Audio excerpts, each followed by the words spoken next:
नमस्कार दोस्तों, स्वागत है आपका अपने YouTube चैनल स्वदेशी स्टडी पॉइंट पर। आज के इस वीडियो में हम चर्चा करने वाले हैं कि हमारे अंग्रेजी विषय का पेपर कैसे सोल्व करें।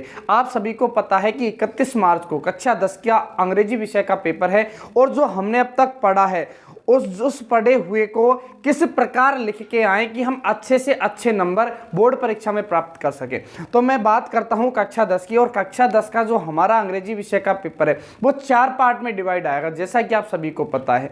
पहला पार्ट रहता है हमारा रीडिंग वाला, मतलब पेसेज। दूसरा पार्ट ग्रामर वाला।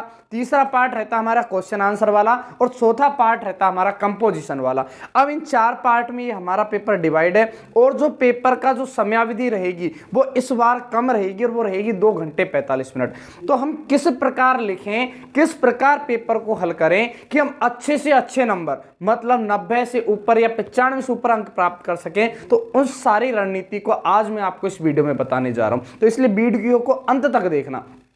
सबसे पहली बात कि हम सबसे पहले हल क्या करें, तो मैं आपको बताने जा रहा हूं कि सबसे पहले यदि आपकी ग्रामर स्ट्रॉन्ग है, 6 के 6 टॉपिक आपको ग्रामर में आते हैं, तो आपको कॉपी में सबसे पहले हल करनी है ग्रामर। सबसे पहले आपको हल करनी है ग्रामर, और ग्रामर के 6 टॉपिक हैं और बहुत आसान टॉपिक है। पहला टॉपिक रहेगा correct form of the verb, और उसमें 4 क्वेश्चन रहेंगे और 4 ऑप्शंस वाले रहेंगे, तो हमें उसमें ज्यादा दिमाग लगाने की जरूरत नहीं। यदि आपको नियम अच्छे से याद है तो आप उन नियमों की सहायता से उनको हल करके और उनके आंसर लिख सकते हो। अब आंसर भी कैसे लिखना, इस बात को भी हमें आना जरूरी है कि जैसे मान लो ग्रामर का क्वेश्चन आता है नंबर 3 पर correct form of the verb का, और 3 में 4 क्वेश्चन आते हैं, 3 का पहला, 3 का दूसरा, तीसरा और चौथा। तो आपको क्या करना है कि सबसे पहले तो कॉपी में ऊपर ही ऊपर की लाइन में लिखना है क्वेश्चन नंबर 3, और यहां इस लाइन को खाली छोड़ देना है और नीचे लिखना है आंसर। और क्वेश्चन नंबर 3 का आंसर नंबर हमें करना है 1। क्वेश्चन नंबर 3 का आंसर नंबर 1। अब उसमें 4 ऑप्शन है, और मान लो ऑप्शन नंबर सी आंसर है हमारा, और सी है इज रनिंग मान लीजिए, तो हमें क्या करना, आंसर नंबर 1 ब्रैकेट में सी आंसर, और सी आंसर क्या है, इज रनिंग। इस प्रकार हमें आंसर लिखना है किसमें, correct form of the verb में। तीसरे का पहला हो गया, फिर एक लाइन छोड़कर तीसरे का हमें लिखना आंसर नंबर दूसरा, फिर ऐसे ही आंसर नंबर तीसरा, और फिर ऐसे ही आंसर नंबर चौथा। इस प्रकार correct form of the verb के क्वेश्चन करने। फिर जो भी हमारा इनडायरेक्ट स्पीच है, passive voice, close, framing question, question tag, और लास्ट में कंजक्शन। तो सबसे पहले यदि आपकी ग्रामर स्ट्रॉन्ग है तो आप सबसे पहले ग्रामर कीजिए, क्योंकि परीक्षा में यदि आप ग्रामर करते हो सबसे पहले और वो आपकी पूरी सही है, तो जो कॉपी अच्छी होती है, राइटिंग अच्छी होती है, शुरू में आपने लिखा अच्छा है तो कॉपी भी अच्छे से चेक होती है और उसमें नंबर मिलने के चांसेस ज़्यादा होते हैं। तो सबसे पहले आपको करनी है ग्रामर। उसके बाद की यदि मैं आपको बात करूं तो उसके बाद हमें करने हैं क्वेश्चन आंसर, यदि आपको क्वेश्चन आंसर आते हैं तो। और क्वेश्चन आंसर का हमें लिखने का तरीका जरूर आना चाहिए। क्वेश्चन आंसर हमें याद तो करने ही है, याद आपने किए होंगे अब तक, अब उनको लिखने का तरीका भी आना चाहिए कि कैसे हमें क्वेश्चंस के आंसर लिखने हैं कि हम अच्छे से अच्छे नंबर बोर्ड परीक्षा में ला सके। तो जैसे क्वेश्चन लेता हूं मैं सीधा सा, और क्वेश्चन में लेता हूं कि why did Hari Singh take a new name every month. Why did Hari Singh take a new name every month? Take a new name every month।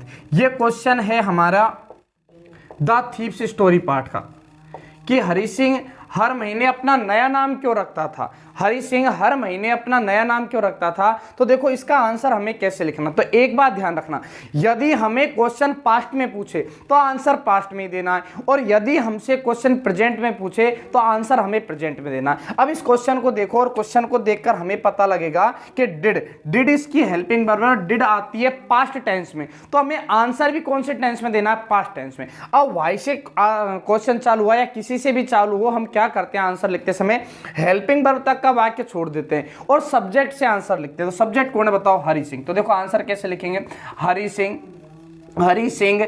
अब टेक वर्ब की फर्स्ट फॉर्म है, तो अगर डिड आया है तो उस टेक को हमें करना है सेकंड, और टेक की सेकंड होती है टुक। तो Hari Singh took a new name every month.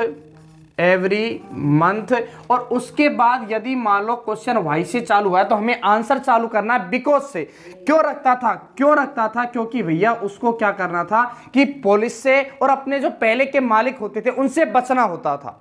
अगर वो एक ही नाम रखे तो पुलिस उसको ढूंढकर पकड़ लेगी, उसके मालिक ढूंढकर पकड़ लेंगे। तो कारण क्या था कि उसके पहले के मालिकों से और पुलिस से उसे बचना होता था, इस कारण वो हर महीने अपना नया नाम रखता था। तो बिकॉज तक तो हमने क्वेश्चन में से लिख दिया, तो क्या लिखेंगे, तो बिकॉज ही यानी वह।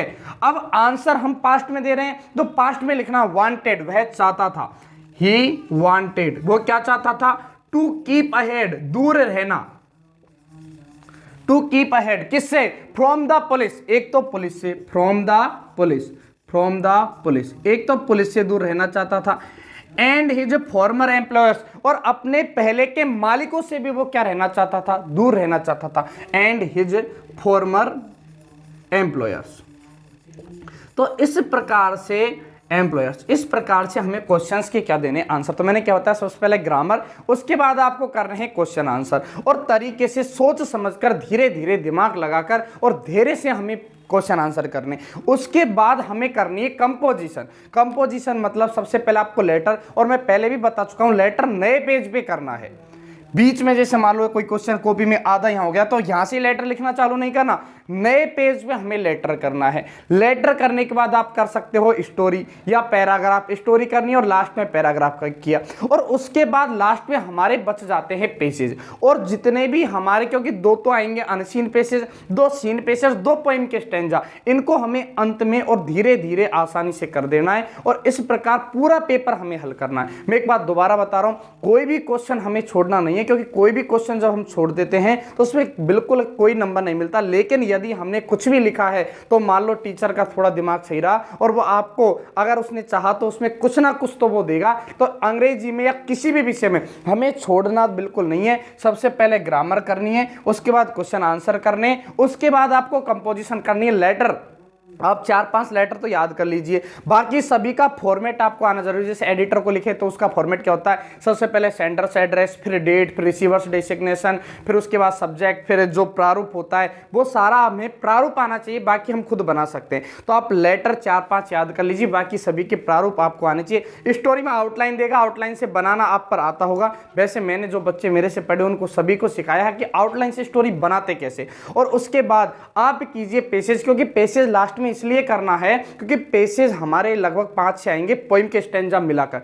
वो तो स्टैंजा होते हैं, उनमें भी पेसेज टाइप के आएंगे, तो उनमें क्या टाइम थोड़ा ज्यादा लगता है। तो सबसे पहले हमें इन चीजों को निपटा लेना है, जैसे ग्रामर, क्वेश्चन आंसर, कंपोजिशन, और लास्ट में पेसेज करने हैं। यदि आप इस हिसाब से सीक्वेंस वाइज पेपर करते हो तो बहुत अच्छे आपके अंक अंग्रेजी विषय में आएंगे। और आपको बहुत बहुत शुभकामनाएं, अच्छे से इनको पढ़ें, अच्छे से अभ्यास करें, बहुत अच्छे आपके नंबर बोर्ड परीक्षा में आएंगे। ओके, धन्यवाद।